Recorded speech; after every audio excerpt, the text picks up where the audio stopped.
తయారీ చేసే ముఠాను అరెస్ట్ చేసినట్లుగా ఆదిలాబాద్ జిల్లా ఎస్పీ అఖిల్ మహాజన్ తెలిపారు. ఇక మావల పోలీస్ స్టేషన్లో నిర్వహించిన మీడియా సమావేశంలో ఆయన వివరాలు వెల్లడించారు.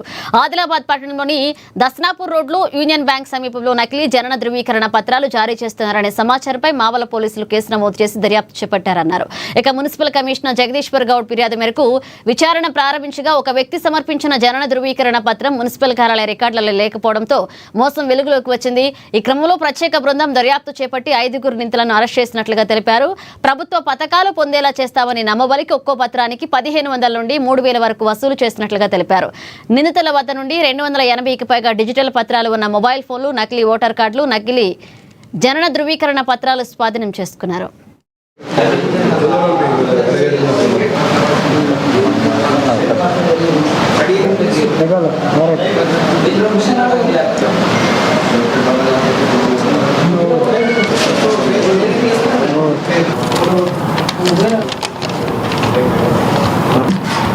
ఓకేనా? సో మన కంప్యూటర్లో పెట్టుకున్నారు కదా, అది ఎవరైనా టెస్ట్ చేయొచ్చు.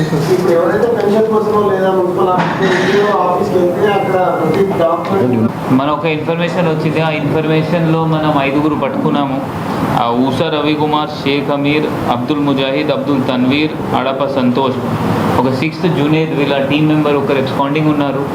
వీళ్ళ పని ఏంటి అంటే ఎవరికి ఆధార్ కార్డ్ కావాలంటే వీళ్ళకి కోఆర్డినేట్ చేస్తే వాళ్ళ కోసం ఆధార్ కార్డ్ కోసం బర్త్ సర్టిఫికేట్ కావాలి, లేకపోతే ఎలక్షన్ కార్డు కావాలి, అట్లయినా వాళ్ళకి ఫేక్ కార్డ్ క్రియేట్ చేసి ఇచ్చారు. ఇప్పుడు చాలామంది మన బార్డర్ డిస్ట్రిక్ట్ ఉన్న వల్ల చాలామంది బయట నుంచి ఇక్కడ సెటిల్ చేస్తారు. సో వాళ్ళకి లోకల్ ఆధార్ కార్డ్ కావాలంటే అప్పుడప్పుడు వాళ్ళు అడుగుతారు. దానికి వాళ్ళ నుంచి 3000 రూపీస్ ఒక్కొక్క పర్సన్ నుంచి తీసుకొని వాళ్ళకి fake Aadhaar card, fake election voter card, fake birth certificates ఇట్లా అన్నీ క్రియేట్ చేశారు. వీళ్ళు ఒకరొకరు ఇప్పటి వరకు వీళ్ళు ఒప్పుకున్నారు. దాదాపు 50 వరకు వీళ్ళు ఒక్కొక్క పర్సన్ ఇట్లయినా fake Aadhaar card, fake birth certificates ఇట్లయినా వీళ్ళు క్రియేట్ చేశారు. దాదాపు 200 వరకు వీళ్ళు ఒప్పుకున్నారు. ఇంకా కూడా ఉండొచ్చు. ఇప్పుడు వీళ్ళ అన్ని డీటెయిల్స్ మనం వీళ్ళ ఫోన్ నుంచి తీసాము. ఆ కన్సర్న్ డిపార్ట్మెంట్స్కి కూడా అన్నీ మనం పంపుతాము. ఎందుకంటే దానిలో కొంతమంది పెన్షన్ కోసం వీళ్ళకి అడిగారు. ఆ పెన్షన్ డిపార్ట్మెంట్కి, అన్ని డిపార్ట్మెంట్స్కి రికార్డ్స్ పంపి ఏమైనా ఈ Aadhaar card, birth certificate, voter card ఏమైనా డిపార్ట్మెంట్లో వాడుతున్నారంటే అది కూడా ఏమైనా బెనిఫిట్స్ వస్తున్నాయంటే అది కూడా మనం ఆపమని వాళ్ళ కన్సర్న్ డిపార్ట్మెంట్కి కూడా రిక్వెస్ట్ చేస్తాం. వీళ్ళు ఇప్పుడు చెప్పిన బట్టి ఆల్మోస్ట్ 6 to 7 months నుంచి వీళ్ళు ఇట్లా చేస్తున్నారు అంటున్నారు. ఎలక్షన్ కార్డ్ కావాలి, లోకల్ రెసిడెన్స్ కార్డ్ కావాలి. వీళ్ళు ఏం చేస్తారు, ఫోన్లో, అప్లికేషన్లో, లేకపోతే కంప్యూటర్లో ఇట్లా రబ్బర్ పెట్టి ఇట్లా ఇరేజ్ చేసి పేస్ట్ చేస్తారు.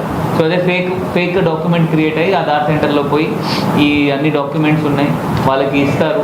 దాన్ని బేస్ చేసి వాళ్ళు ఆధార్ కార్డ్ క్రియేట్ చేస్తారు.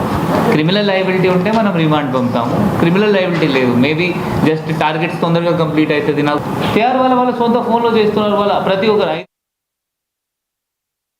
గత కొద్ది రోజులు